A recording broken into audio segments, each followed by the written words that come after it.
Let's talk about climate change. People are calling it the crisis of our time, and it is. Climate change. Climate change. Climate Changes. Climate change. But it's easy to get lost in this story. The science is dense and politics get in the way. World leaders are meeting in Madrid to talk about the climate crisis and how to slow it down. And they're under pressure from millions of people around the world calling for concrete action. The empty promises are the same, and the inaction is the same. So what exactly are we doing wrong, and how do we fix it?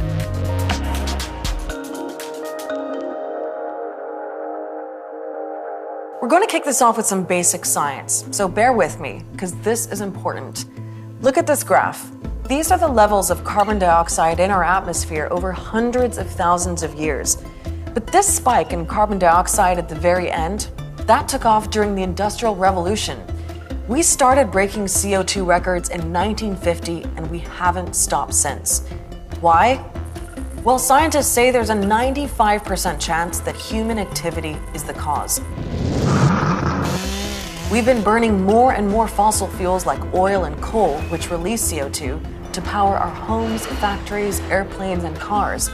There's also a lot more of us. The global population has tripled in the past 70 years. And we're consuming more products from animals that release another pollutant called methane. So all those gases are released into the air, and when sunlight gets into the Earth's atmosphere, some of the heat gets trapped and the planet gets warmer. That's why they call it the greenhouse effect. But the concern is not that the Earth is getting warmer. It's that it's happening far too quickly. But it's actually the warmest temperature on Earth since the last ice age, since 10,000 years ago. The UN says that right now, our world is about 1 degree hotter than pre-industrial times. That's around the year 1800, which is okay. In fact, the UN says if we warm by 1.5 degrees before the end of the century, we should be fine. The UN even says 2 degrees would probably be all right. But again, the problem is speed, because right now we're on track to hit 1.5 degrees in only 10 years. And if we don't slow that warming down, it could mean catastrophe within my lifetime, and maybe yours too. And we're already getting a taste.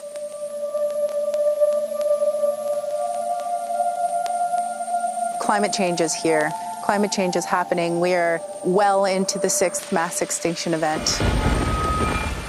Europe is currently colder than the Arctic. More than 1,000 people being rescued just in the early morning hours of Sunday. Millions of people are likely to suffer worsening food and water shortages. Drought, which is now in its 10th year, is a phenomena that's here to stay. We've never seen a year's worth of rain in less than 7 days. Sea levels are rising about 3 millimeters a year because seawater expands as temperatures get warmer. Melting ice sheets and glaciers also add trillions of tons of fresh water into our oceans. People around the world are already losing their homes. And if things carry on, millions more of us will have to pack up too. Entire coastal cities could be underwater within 80 years, like Miami in the US or Osaka in Japan. Entire island nations in the Pacific could completely disappear. Natural disasters becoming more and more intense, more frequent, with more devastating consequences. The dramatic impacts of drought in different parts of the world, all this is creating a situation that is a real threat to humankind, and we are not doing enough. If 99% of doctors said to you, take this medicine or you will get really sick and probably die, you would take it. Who wouldn't take it? The problem is, at the moment, we don't have any medicine. Now, there is a plan to slow all this down. Back in 2016, world leaders signed the so-called Paris Agreement. And the big pledge is to cap temperatures rising by 1.5 degrees or a maximum of 2 before the year 2100. So countries set their own targets on how much CO2 they emit. But here's the thing. 3 years after the agreement, global CO2 levels are still going up. CO2 emissions have been going up the last year by 2%, so that's actually above the average of the last 10 years. So it's started to increase again, and it doesn't look too good. In some ways, we're going backwards. The United States will cease all implementation of the non-binding Paris Accord and the draconian financial and economic burdens the agreement imposes on our country. The US, one of the world's biggest polluters, has pulled out of the Paris deal. Russia and China are accused of not giving themselves ambitious targets in the first place. Turkey and Poland want to build more power plants that use coal. And then there's the skeptics. It's a political decision that there is man-made global warming. Forced the computer models to say, aha, human influence, CO2 and other stuff. The ground-based temperature data has been massaged to show an increase, but the satellite data shows no increase. On the other hand, there is positive momentum. There's more awareness, and some countries are making progress. India, Morocco, and the Gambia have massive renewable energy projects. There are different countries doing things successfully. So some countries are, for example, making all public transport free in the cities. What a great way to encourage people out of their cars. But experts say what's needed now is an even bigger push to change everything about the way we run our world. Business as usual has got to change.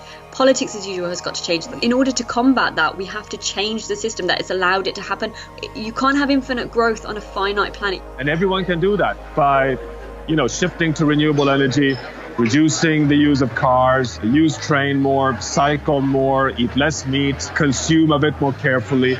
So where does that leave us? Well, there's only so much bike riding and light bulb replacing that you and I can do every day. But the truth is that it's those everyday things that are going to change anyway.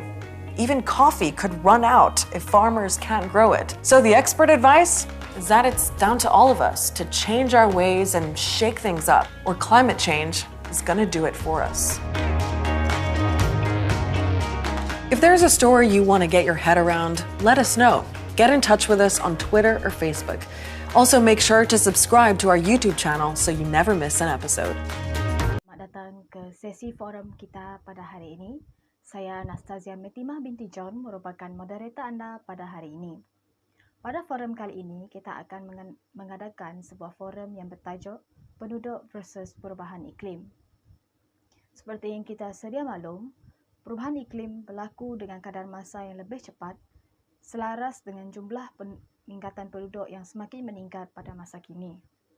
Oleh itu, kita akan membincangkan dengan lebih lanjut mengenai tajuk forum kita pada hari ini bersama dengan 4 panel kita, iaitu Saudari Nur Aini, panel kita yang kedua ialah Saudara Ashraf, panel kita yang ketiga ialah Saudari Basira, dan panel kita yang keempat ialah Saudari Nur Faiza. Tanpa melengahkan masa lagi, saya menjemput panel kita yang pertama untuk menerangkan apakah itu perubahan iklim. Okey, terima kasih kepada Tuan moderator majlis kerana telah menjemput saya untuk sama-sama berada di dalam forum ini. Okey, untuk bersama-sama kita berkongsi pandangan, berkongsi idea dan juga berkongsi ilmu lah. Okey, orang kata ilmu, okey. Okey, saya pun berbesar hatilah ingin berkongsi apa yang saya tahu kepada audiens lah, kepada penonton-penonton audiens yang sedang menyaksikan, yang sedang melihat forum inilah. Okey. So apa yang kita akan bincangkan di dalam forum ini adalah tentang perubahan iklim. Okey. Perubahan iklim. Okey, perubahan iklim tu sebenarnya dia ada kaitan dengan cuaca. Tapi sebenarnya cuaca dan juga iklim tu dia sebenarnya dua benda yang berbeza. So saya fahamkan ramai yang keliru antara cuaca dan iklim, kerana mereka menganggap dua iklim dan cuaca tu adalah perkara yang sama, tapi sebenarnya dia tak sama, dia dua benda yang berbeza lah. Okey, untuk cuaca, okey, saya akan terangkan satu persatulah. Macam cuaca ni dia merupakan aktiviti fenomena ataupun sedang dicakaplah sebagai kondisi atmosfera lah yang berlaku dalam masa jangka yang pendek. Contoh kan, contohnya macam pagi tadi, okey, untuk hari inilah, okey, contoh pagi tadi cuaca macam hujan, tapi tiba-tiba petang panas. Okey, dia dalam masa yang perubahan tu dalam masa yang singkat lah, dalam masa yang sekejap. Itu adalah cuaca. Okey, kalau untuk iklim pula, macam iklim ni dia merupakan satu julat ataupun satu data yang dikumpul dalam tempoh jangka masa yang panjang lah. Contohnya sesuatu data taburan hujan ataupun taburan angin ke kan, dia diambil dalam masa macam contoh 5 tahun ke 30 tahun lah. Sesuatu data tu yang dikumpul dalam masa 5 tahun ke 10 tahun. Dia lama lah, dia lama, okey. So macam untuk iklim ni kan, contohnya kan macam kita tengok yang dekat belah kutub utara ataupun kutub selatan, mereka ada bongkah ais kan. Okey, bongkah ais tu sebenarnya telah berada di situ sejak berjuta-juta tahun yang lalu lah. Dia dah ada dekat situ. Tapi bila berlaku perubahan drastik kepada bongkah ais tersebut, kita terus andaikan yang ada perubahan iklim yang berlaku ataupun climate change lah. Sebab itulah bongkah ais tu dia berubah dengan drastik. Okey.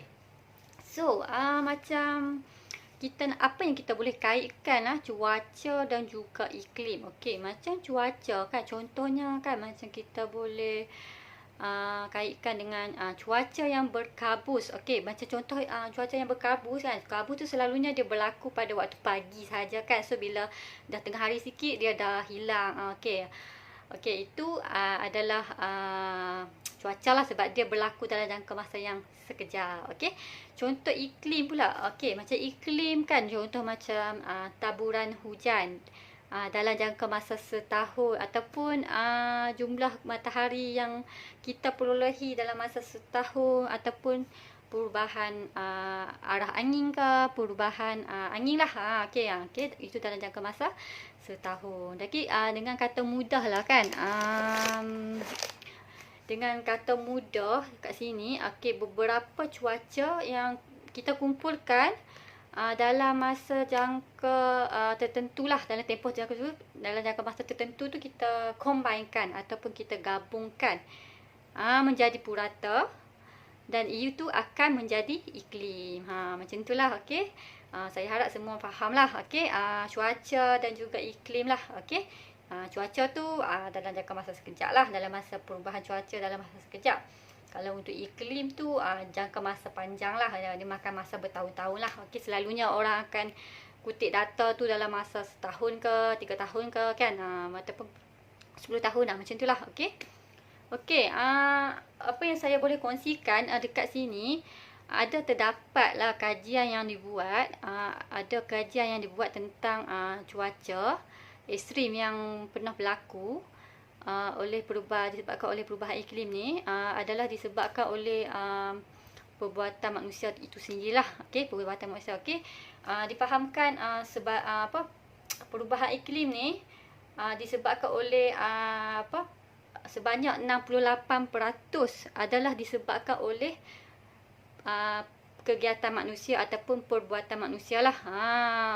Contohnya macam manusia tebang pokok, macam itulah, pembinaan bangunan, penebangan hutan, pembinaan bangunan, banyak-banyaklah rumah kaca yang dibina. Itu adalah lagi satu pembakaran terbuka. Itu semuanya punca-punca berlakunya perubahan iklim lah. Okey. Contoh cuaca ekstrim yang kita boleh kaitkan. Okey. Contoh kan, macam contoh banjir besar. Banjir besar. Okey. Macam sekarang ni yang berlaku dekat banjir besar yang berlaku dekat Shah Alam dan juga Pahang. Okey.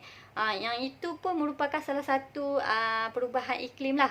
Jadi dia berlaku banjir besar yang merupakan taburan hujan yang sepatutnya hujan dalam masa sebulan, tapi dia turun dalam masa sehari saja. Jadi sebab itulah banjir tu berlaku. Okey, itu salah satu contoh perubahan iklim lah. Daripada kaji cuaca lah, telah meramalkan bahawa taburan hujan yang untuk sebulan tu dia turun dalam masa satu hari. Sebab itulah banjir tu berlaku dengan besar kan, dengan terlalu cepat. Okey. Itu salah satu kesalahan. Okey. Lagi cuaca ekstrim yang lebih terdampak, contoh macam fenomena El Nino. Itu pun perubahan yang ada sebab dia cuaca kemarau. Macam cuaca kemarau. Itu adalah salah satu contoh cuaca ekstrim lah. Yang kita boleh kaitkan dengan perubahan iklim. Okey. Okey, apa yang boleh saya simpulkan dekat sini? Okey, perubahan iklim tu merupakan disebabkan oleh pemanasan global. Pemanasan global yang disebabkan oleh beberapa faktor lah. Ada macam-macam faktor lah. Okey, tentang peningkatan gas rumah hijau kan, karbon macam-macam lah dia punya karbon monoksida kan, oksida. Okey, dia dibebaskan ke udara, jadi dia menyebabkan suhu bumi kita semakin meningkat. Jadi itulah menyebabkan berlakunya perubahan iklim lah. Itulah. So itu sahaja daripada saya. Okey, terima kasih. Terima kasih saudari di atas penerangannya sebentar tadi. Kita meneruskan lagi sesi forum kita pada kali ini bersama panel kita yang kedua, iaitu saudara Ashraf. Assalamualaikum dan terima kasih kepada tuan moderator dan panelis-panelis kita pada hari ini. Tajuk yang akan kita bahaskan ini iaitu penduduk versus perubahan iklim. Satu tajuk yang bagi saya amat menarik lah untuk dibincangkan. Cuma mungkin penerangan yang saya bawa ni mungkin agak berbeza dengan panel-panel yang lain, iaitu untuk melihat sejauh mana pengaruh manusia ini ataupun penduduk kepada perubahan iklim. Okey, pertama sekali ingin saya jelaskan bahawa perubahan iklim ni bukanlah satu fenomena yang baru. Ianya telah berlaku sejak berpuluh ribu tahun yang lalu. Sejak awal lagi perubahan iklim ni sudah pun wujud. Cuma mungkin tidak begitu ketara ataupun masih tidak dikaji dengan baik perubahan iklim yang berlaku sejak awal. Baik. Mengapa dikatakan manusia ini sering dijadikan sebagai faktor kepada perubahan iklim? Kalau mengikut tulisan ataupun artikel Jamaluddin Muhammad Jahir, dia lebih memfokuskan secara umum. Dia tidak meletakkan manusia itu ataupun penduduk sebagai faktor utama yang menyumbang kepada perubahan iklim. Jadi dia lebih meluaslah. Kalau tulisannya tu ada menyebut sebagai contohlah, memang berlaku pertambahan penduduk, pertambahan manusia selepas Perang Dunia yang Kedua, dan peningkatan ini kalau dilihat menyumbang kepada peningkatan suhu dunia, suhu global, dan juga pelepasan disebabkan oleh aktiviti pelepasan gas-gas. Dan apa yang menarik dalam tulisan beliau adalah dia mengemukakan satu fenomena yang dikatakan Little Ice Age, iaitu berlaku pada 1970 yang telah mengejutkan ahli sains, yang mana berlaku peningkatan berlaku fenomena cuaca sejuk di benua hemisfera utara. Jadi kalaulah selepas Perang Dunia Kedua itu berlaku pertambahan penduduk, jadi macam mana fenomena Little Ice Age ini boleh dikatakan disebabkan oleh manusia ataupun pertambahan penduduk itu. Jadi ini memang agak mengejutkanlah ahli-ahli sains, dan boleh dikatakan ini bukti bahawa bukanlah manusia ini menyumbang kepada perubahan iklim, tetapi memang perubahan iklim ni secara semula jadi. Okey, kalau kita lihat pula kepada peningkatan suhu, rekod yang ada menunjukkan sejak 1880 lagi berlaku peningkatan suhu sebanyak 1.2 Celsius. Berlaku peningkatan sebanyak 1.2 Celsius pada 1880, sejak 1880. Tetapi peningkatan itu dikatakan secara malar. Secara malar. Maksudnya tidak samalah seperti zaman yang sebelum ni berlaku secara tidak orang kata tidak konsisten, ataupun kadang-kadang menaik lepas tu menurun. Maksudnya dekat sini pertambahan penduduk pun bukanlah salah satu faktor terjadinya perubahan iklim. Cuma apa yang di peringkat akhir sekali artikel yang dikatakan oleh Jamaluddin Makjahi ni, dia memberi kesimpulan bahawa memang tidak dinafikan aktiviti manusia ini sejak revolusi perindustrian memang menyumbang kepada perubahan iklim. Cumanya ianya tidaklah menjadi salah satu faktor utama. Ini yang saya katakan agak berlainan lah apa yang cuba disampaikan oleh beliau, agak berlainan. Dia membawa beberapa bukti-bukti lain dan juga perubahan iklim itu dia bawa bukti-bukti secara semula jadi. Jadi dia dikaitkan dua-dua itu, dan kesimpulan yang dia buat adalah memang manusia ni menyumbang, tetapi tidak secara, orang kata, tidak sebagai satu faktor saja. Penduduk ataupun manusia ni tidak dijadikan satu faktor utama kepada perubahan iklim. Ada banyak macam-macam lagi seperti perubahan fenomena semula jadi dan berbagai-bagai lagi. Okey, kalau nak dibuktikan apa perubahan iklim ni, kalau nak dibuktikan aktiviti manusia, bukti perubahan iklim ni adalah kita boleh lihat dua, iaitu kejadian El Nino dan La Nina. El Nino dan juga La Nina ni, bila dia kerap ataupun sering berlaku, itu adalah salah satu bukti penduduk ataupun manusia ini penyumbang kepada perubahan iklim. Contoh-contoh yang lain iaitu kemarau, banjir, peningkatan aras laut, lagi apa, banyak lagi. Dan yang membezakannya pula adalah kalau berlakunya El Nino ataupun La Nina ni, dia punya intensiti tu lebih tinggi. Itu menunjukkan berlaku perubahan iklim. Dan mungkinlah manusia itu menyumbang sedikit, sebab sejak revolusi perindustrian tu memang tidak dinafikanlah aktiviti manusia yang begitu rancak, dengan perkembangan teknologinya lagi, perkembangan bandar-bandar lagi, penduduk yang padat di dalam satu kawasan. Memang bolehlah kita kaitkan sedikit penduduk itu sebagai menyumbang, cuma ianya bukanlah faktor utama. Mungkin saya agak berlainan pendapat dengan panel-panel yang lain. Jadi setakat itu sajalah hujah ataupun poin-poin yang saya terangkan untuk hari ini. Saya kembalikan kepada moderator. Terima kasih. Terima kasih saudara di atas penerangannya sebentar tadi. Kita menjemput panel kita yang ketiga untuk meneruskan sesi forum kita pada hari ini, iaitu Saudari Basirah untuk menerangkan apakah aktiviti akan menyebabkan perubahan iklim berlaku. Okay, terima kasih kepada moderator kita atas soalan yang diajukan.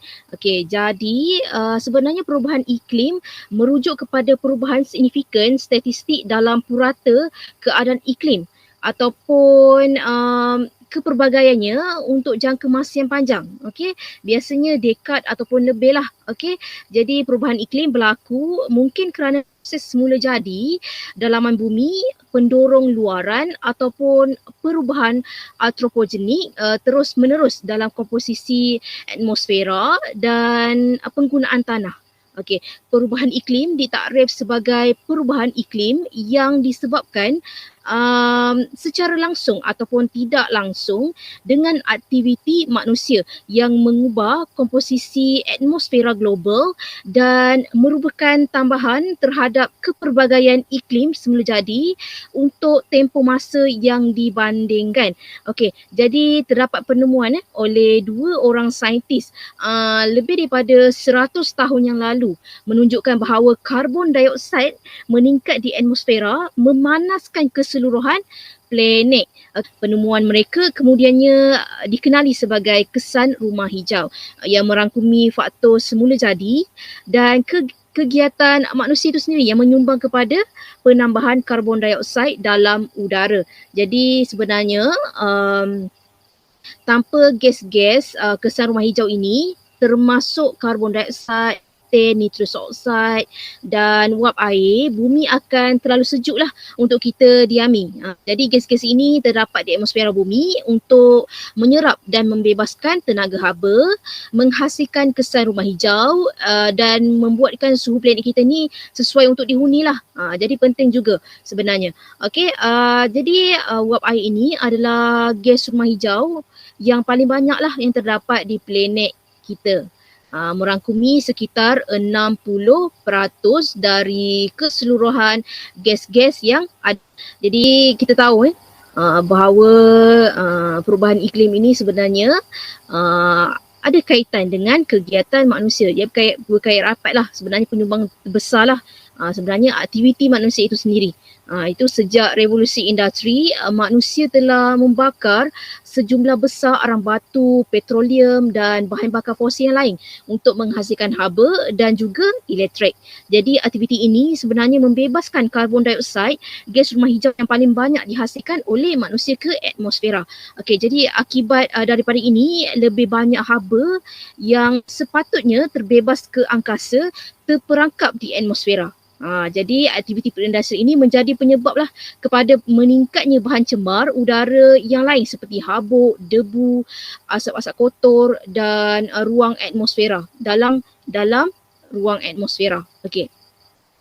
Jadi asap-asap yang dikeluarkan ini turut mengandungi PM10 iaitu nitrogen dioksida, sulfur dioksida dan sebagainya lah, iaitu gas yang boleh menyebabkan penipisan lapisan ozon.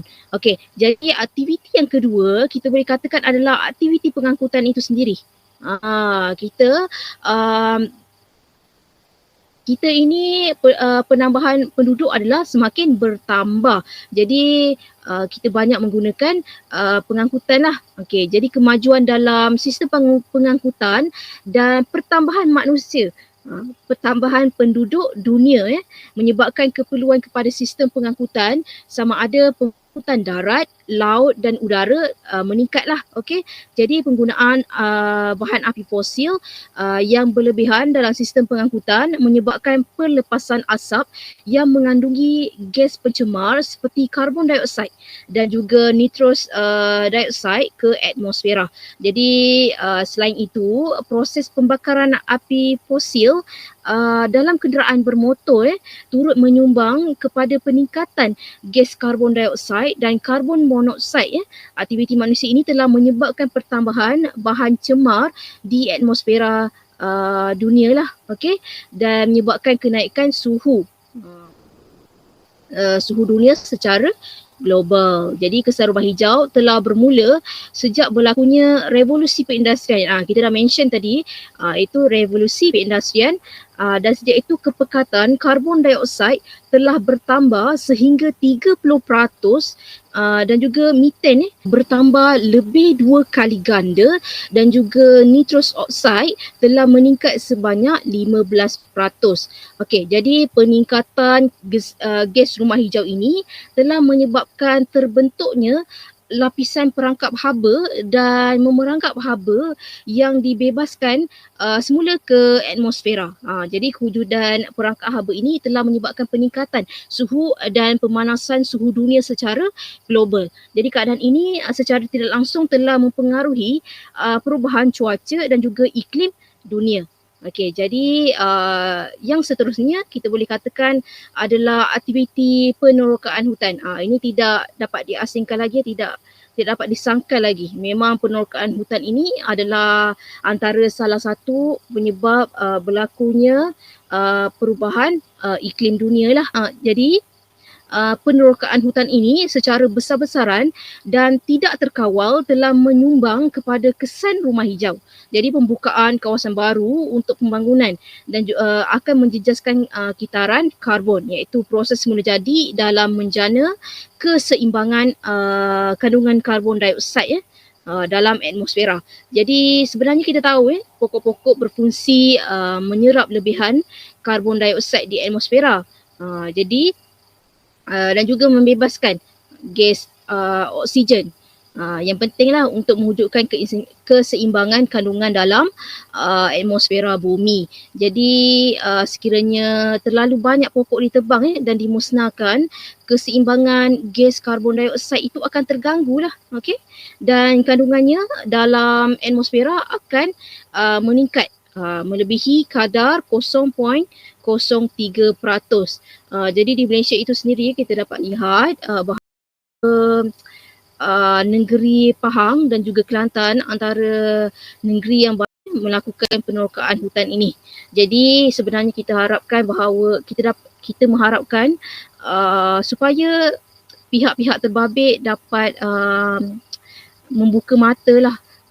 Kita lihat betapa penting sebenarnya hutan kita untuk kita menjagalah, okey, ekosistem kita, untuk mengelakkan berlakunya perubahan iklim ini. Ini sangat bahaya ya, perubahan iklim sangat bahaya. Jangan pandang enteng terhadap perubahan iklim.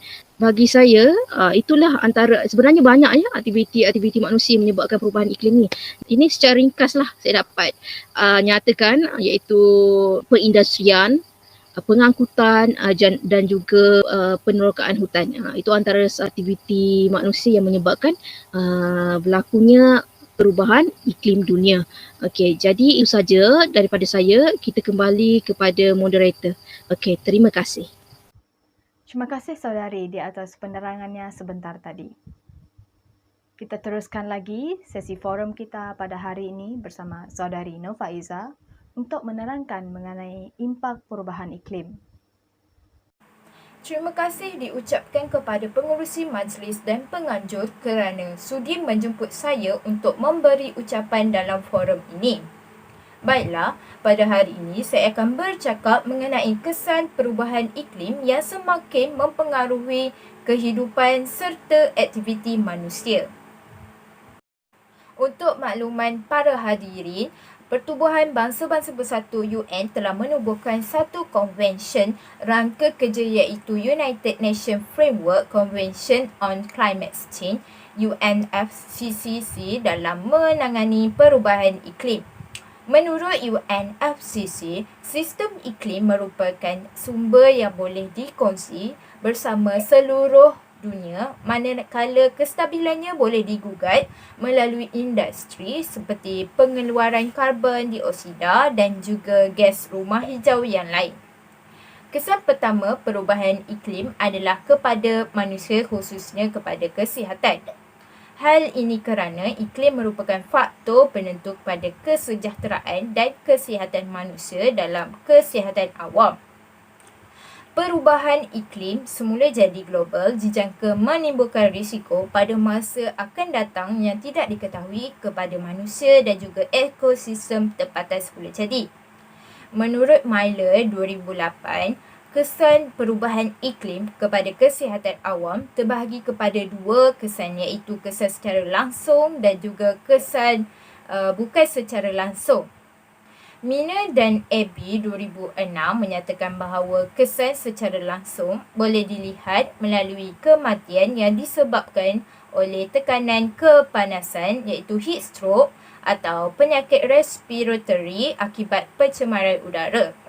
Manakala kesan bukan secara langsung pula mengakibatkan penyakit bawaan makanan serta bawaan air. Penyakit akibat bawaan vektor seperti demam denggi dan juga malaria.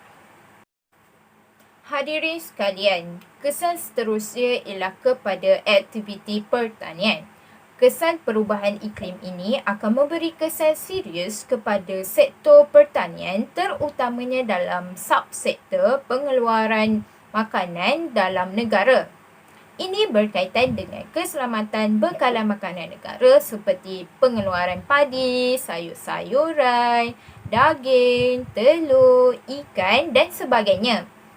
Kesan terhadap faktor perubahan hujan dan suhu agak serius di Malaysia. Kajian yang dibuat oleh Pusat Penyelidikan mendapati perubahan suhu sebanyak 25 darjah Celsius menyebabkan penghasilan padi menurun sebanyak 10%. Kajian oleh DSSAT di Mada Kedah pada 2009 mendapati jika suhu naik 2 darjah Celsius menyebabkan purata penghasilan padi menurun dari 8 militesla per hektar kepada 7 militesla per hektar. Akhir sekali, perubahan iklim ini bukan sahaja menaikkan suhu semata-mata, malah ia juga membawa monsun bergerak ke serata dunia. Malaysia juga tidak terkecuali dari terkesan dengan fenomena alam seperti La Nina dan juga El Nino, yang mana taburan hujan menjadi lebih banyak dan bersilih ganti dengan cuaca panas yang melampau. Perubahan iklim juga mengakibatkan pertukaran cuaca normal menjadi ekstrim dan menyebabkan kemarau serta banjir di seluruh dunia. Kutub Utara adalah antara kawasan yang paling mendapat kesan yang buruk kerana perubahan iklim. Mengikut kajian, benua Kutub Utara lebih mudah untuk panas berbanding kawasan lain. Ini kerana faktor penghasilan salji dan pembentukan ais lebih mudah tergugat dengan suhu yang tinggi, terutamanya sejak beberapa abad yang lalu. Tambahan daripada itu, jumlah air tawar akan berkurangan jika glasier mencair, menjadikan sumber air bersih dan air minuman susah untuk diperolehi pada masa hadapan. Sumber air tawar hanya mempunyai lebih kurang 3% sahaja di muka bumi ini. Daripada jumlah tersebut, ia dapat menampung kehidupan dan keperluan manusia dan juga haiwan di setiap pelosok bumi pada masa kini. Malah, apabila glasier mencair, maka berlaku peningkatan arus lautan dan dari situ berlaku pula peningkatan bilangan sinking cities. Tambahan pula, ramai penduduk di kawasan Arktik terpaksa dipindahkan jika ais semakin mencair akibat perubahan iklim. Sekian saja perkongsian saya pada kali ini, berbalik semula kepada pengacara majlis. Terima kasih saudari di atas penerangan dan penjelasan saudari sebentar tadi. Sekian sahaja sesi forum kita pada hari ini. Sehingga berjumpa lagi. Terima kasih.